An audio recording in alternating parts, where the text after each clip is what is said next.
सदन में पक्ष विपक्ष आमने सामने आए और सदन में गूंजा है आजादी का अमृत महोत्सव कार्यक्रम का मुद्दा। आजादी के अमृत महोत्सव पर सीएम ने विपक्ष को घेरा है। सदन में सीएम ने विपक्ष पर जमकर निशाना साधा और विधानसभा में मुख्यमंत्री सुखविंदर सिंह सुक्खू की तरफ से कहा गया कि आजादी का अमृत महोत्सव कार्यक्रम किया गया राजनीतिक प्रोग्राम नहीं इसे बनाना चाहिए था। स्वतंत्रता सेनानियों के परिवारों को कार्यक्रम में बुलाया जाना चाहिए था। पूर्व बीजेपी सरकार ने कार्यक्रम को बोझ समझा। चुनावों का समय था, इसीलिए कार्यक्रम को फटाफट किया। कार्यक्रम में जिन स्वतंत्रता सेनानियों की वजह से आजादी मिली उनको बुलाया नहीं गया। नेता प्रतिपक्ष ने लोकतंत्र प्रहरी सम्मान को लेकर सरकार से सवाल पूछा। मुख्यमंत्री सुखविंदर सिंह सुक्खू ने पूर्व बीजेपी सरकार को घेरा।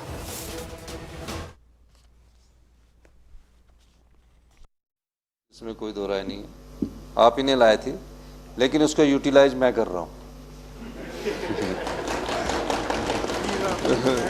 तो इसलिए मैं 5 साल से खड़ी थी, तो मैंने बोला भाई इतनी बड़ी गाड़ी से शिमला की सड़कें, तो छोटी सी से गाड़ी से हम ही चल पड़ते। और पहला बजट भी मैं उसी गाड़ी में आया। तो मैं छोटी गाड़ी में था, अल्टो में, पर गया मैं ग्रीन एनर्जी वाली गाड़ी में था। मैं ये कहना चाह रहा हूं कि हिमाचल प्रदेश ने बजट क्या अधिकांश अंश अपनी युवा पीढ़ी, जो हमारे युवा पीढ़ी के लोग हैं, उनके और हिमाचल के वातावरण और जलवायु पर खर्च करने की दृष्टि से हमने ये पहला बजट प्रस्तुत किया है। क्योंकि हम चाहते हैं कि जो युवा पीढ़ी है वो ऐसे वातावरण में पले, स्वच्छ वातावरण में पले। उस दृष्टिकोण से हमारी सरकार ने बजट का काफ़ी एलोकेशन किया। हमारे 2 प्रायोरिटी सेक्टर्स हैं, ग्रीन इलेक्ट्रिकल व्हीकल्स का ज़्यादा से ज़्यादा उपयोग हो और दूसरा टूरिज्म हमारा प्रायोरिटी सेक्टर्स में है। यही 2 चीज़ें हिमाचल के पास, इसलिए इन दोनों चीज़ों का अधिक से अधिक प्रयोग किया जाए। और क्लाइमेट चेंज की दृष्टिकोण से भी ये दोनों बहुत महत्वपूर्ण चीज़ें हैं। चैतन्य शर्मा जी ने बहुत अच्छी बात की है। काफ़ी कम उम्र में ये विधायक बन गए हैं और पहली चर्चा में ये नियम 62 के तहत लाए हैं, क्योंकि आने वाले समय में लॉन्ग पॉलिटिकल कैरियर है। तो आप जब ये चर्चा करेंगे तो हमारे पास कुछ ऐसे विधायक भी होंगे जो भविष्य की चुनौतियों के साथ उस समय से प्रयास कर रहे होंगे। लेकिन मेरा ये मानना है हमारी स्टेट को आत्मनिर्भर बनने के लिए इन चीज़ों की भी ज़रूरत है। और इसलिए मैं माननीय विधायक को ये आश्वासन देना चाहता हूँ, सरकार की नीयत भी साफ है, सरकार इस मामले में गंभीर भी है और निश्चित तौर पर सरकार के जो आगे 6 महीने के कार्यक्रम हैं वो ग्रीन एनर्जी से ही संबंधित है। HRTC में हमारी 3000 बसेस हैं और HRTC को हम इलेक्ट्रिकल व्हीकल में कन्वर्ट कर रहे हैं। सबसे बड़ी समस्या क्या आ रही है? सबसे बड़ी समस्या आ रही है कि इलेक्ट्रिकल बसेस की जो प्रोडक्शन है वो बहुत कम हो रही है। तो हमने प्रयास कर रहे हैं और हमारे पहाड़ के लिए अलग से प्रोडक्शन होनी है। टाइप 2 बसेज लेनी है ताकि उसकी हाइट ज़्यादा है। तो इसलिए हम उस प्रयास में लगे हुए हैं।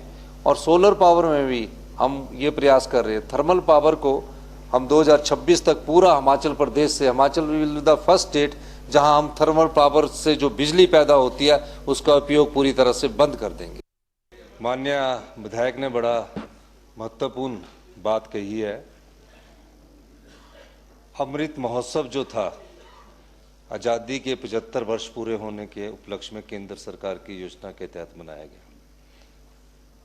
और निश्चित तौर पर जिन लोगों ने गुलामी की बेड़ियों से देश को आज़ाद करवाया, अगर वो प्रत्येक विधानसभा क्षेत्र में जहां भी ये अमृत महोत्सव मना रहे थे उनके परिवार के सदस्यों को बुलाते तो इस अमृत महोत्सव की महत्वता कुछ और होती। ये कोई राजनीतिक कार्यक्रम नहीं बनना चाहिए था, क्योंकि ये देश की आज़ादी के 75 साल हम मना रहे हैं और देश के प्रधानमंत्री जी ने इसका शुभारंभ किया था। संजय रतन जी फ्रीडम फैमिली परिवार से आते हैं। इनके पिताजी सुशील रतन जी जो आज इस दुनिया में नहीं है, उन्होंने भी देश की आज़ादी के लिए संघर्ष किया और जेल में रहे। अब मंगली जो स्थान ये बता रहे हैं उस स्थान पर अगर इनको भी बुलाया जाता तो एक सम्मान उन फ्रीडम फाइटर्स का होता, उन फ्रीडम फाइटर के परिवारों का होता जो अमृत महोत्सव में सही मायने में होना चाहिए था।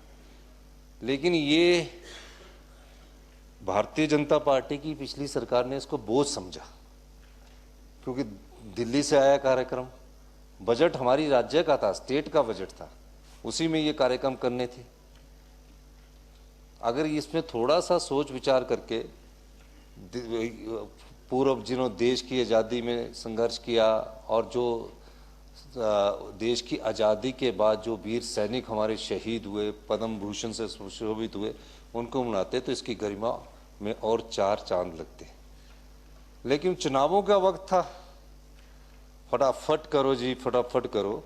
तो मैं संजय रतन जी इस बात से सहमत हूँ, लेकिन जब हम भी आज़ादी का कोई उत्सव बनाएंगे, वहाँ हम सभी फ्रीडम फाइटर्स को और जो देश की आज़ादी के बाद देश के लिए सुरक्षा में जो अपनी जान दे रहे हैं, उनके लिए भी हम सम्मानित करेंगे। और जो पैसा खर्च हुआ वो आपके पास पूरी डिटेल है। भविष्य में हमारी सरकार जब भी इस प्रकार के कोई कार्यक्रम होंगे, इन सब बात